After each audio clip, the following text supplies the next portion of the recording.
Selamat siang kepada seluruh saudara-saudari di Indonesia. Saya Felicia, yang juga lebih akrab dikenal sebagai Felicia Tissue di sosial media.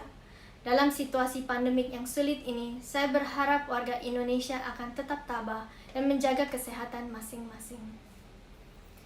Ini pertama kalinya saya memberanikan diri untuk berbicara di publik, untuk meluruskan hal-hal yang selama ini menjadi simpang siur dengan tidak adanya kejelasan dan penyelesaian oleh pihak Bapak Jokowi dan keluarga.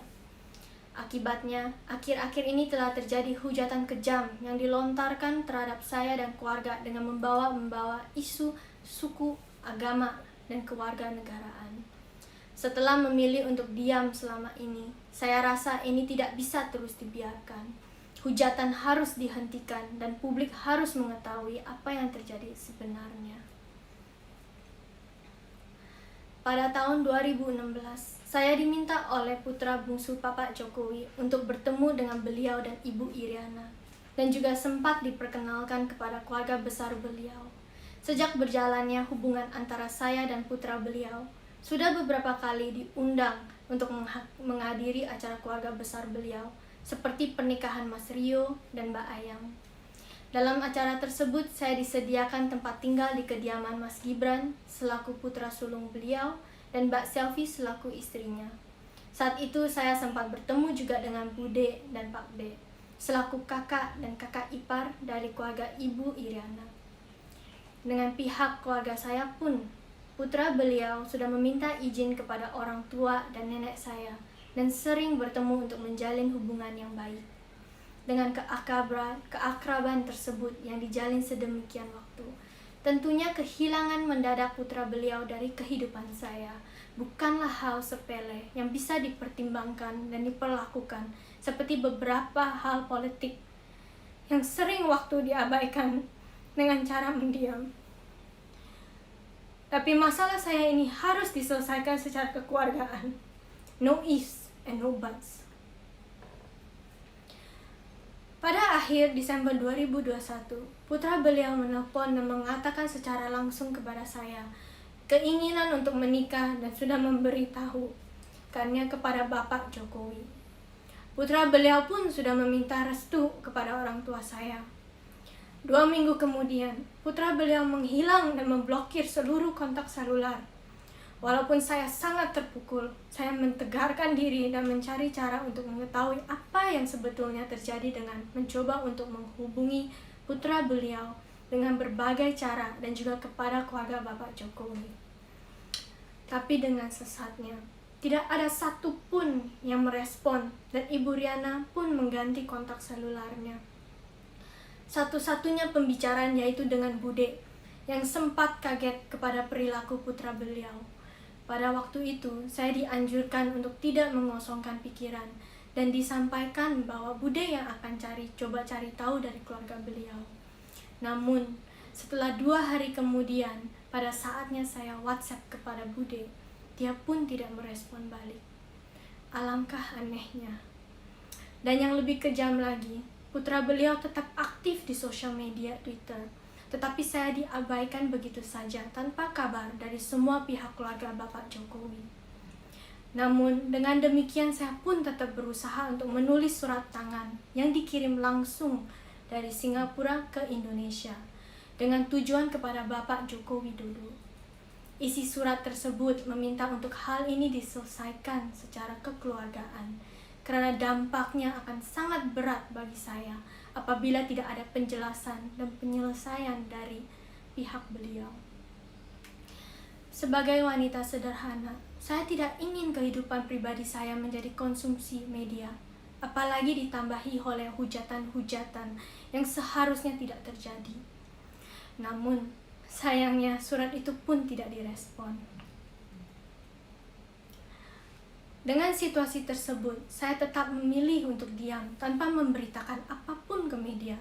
Walaupun banyaknya media-media yang coba untuk mencari tahu, saya tetap berharap ada etika yang baik dari pihak keluarga beliau untuk menyelesaikannya secara kekeluargaan. Tetapi di saat putra beliau menghilangkan semua foto-fotonya di halaman Instagramnya, berita mulai muncul. Nenek saya yang sudah berusia 84 tahun menelpon untuk bertanya. Namun saya hanya bisa menyampaikan, belum tahu Ama, tapi jangan khawatir ya. Karena saya mengkhawatirkan kesehatannya. Tetapi nenek saya tetap menempuh perjalanan ke Istana Bogor untuk mempertanyakan ada apa sebetulnya dengan putra beliau. Sayangnya, perjalanan itu sia-sia. Dinding istana begitu tebal dan tidak ada seorang pun yang menjawab pertanyaan nenek saya. Akhirnya, badai tidak bisa lagi terbendung. Pada tanggal 7 Maret 2021, 2 hari sebelum perayaan ulang tahun saya, saat media online mengungkapkan foto kebersamaan putra beliau dengan sosok wanita yang saya kenal sebagai karyawan perusahaannya.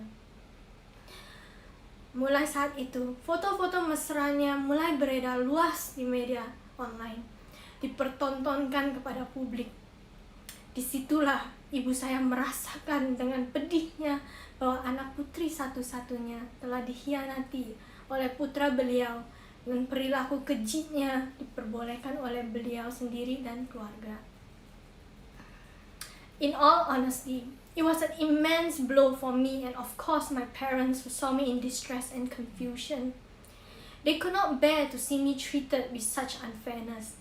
Dan makanya ibu saya yang pertama mengutarakannya melalui Instagram pribadinya. Niatnya bukan untuk memperkeruh, tetapi karena tidak ada jalan lain lagi. Satu-satunya adalah menyampaikan perasaan hati dalamnya bahwa putrinya telah diperlakukan secara tidak wajar. 5 tahun hubungan saya dengan putra beliau bukanlah waktu yang singkat. Saya sangat terpukul dan tidak bisa berkata apapun. Namun, saya beruntung karena ada ibu dan kakak saya yang mewakili saya, dan keluarga besar yang menguatkan saya. Beberapa bulan sudah berlalu, dan saya berusaha untuk membangkitkan diri dan menjalankan hidup baru saya ini. However, under the scrutiny of the public eyes, dan dengan tidak adanya etika baik dari Bapak Jokowi dan keluarga, telah memberikan peluang untuk orang-orang di sosial media untuk menggoreng dan menghujat saya dan keluarga, seperti ibu dan nenek saya, sampai saya pun secara langsung dihujat secara ras, agama, suku, keluarga negaraan, dan juga dengan menggunakan kata-kata kotor yang merendahkan harga diri saya sebagai wanita. Bisa dibayangkan dampak beratnya untuk saya dan keluarga. Saya rasa Bapak Jokowi yang juga mempunyai anak perempuan dan juga cucu-cucu perempuan bisa merasakan sebagai orang tua apabila ini terjadi kepada pihak beliau. Saya ingin tegaskan, ini bukan masalah jodoh atau tidak berjodoh, ini tapi masalah etika dalam penyelesaian masalah kekeluargaan. Saya ingin bisa menjalankan hidup saya dengan legowo tanpa selalu diusik. Karena tidak ada penyelesaian baik dari pihak beliau, maka saya harus berbicara yang sebenar-benarnya kepada publik agar saya dan keluarga tidak dipertanyakan lagi satu persatu, apalagi diusik dengan hujatan yang kejam. Seharusnya lelaki wajib melindungi wanita, tapi pada saat ini saya berdiri dengan tegar untuk diri sendiri. Seperti yang dikatakan almarhum Gus Dur, sosok pemimpin moderat yang sangat saya kagumi. Pancasila dan konstitusi begitu mudah diucapkan oleh para elit dan penguasa. Namun, mengapa mereka begitu sulit melaksanakannya? Sebelum saya mengakhiri video ini, saya ingin mengucapkan selamat Hari Waisak bagi seluruh umat yang merayakannya. Terima kasih.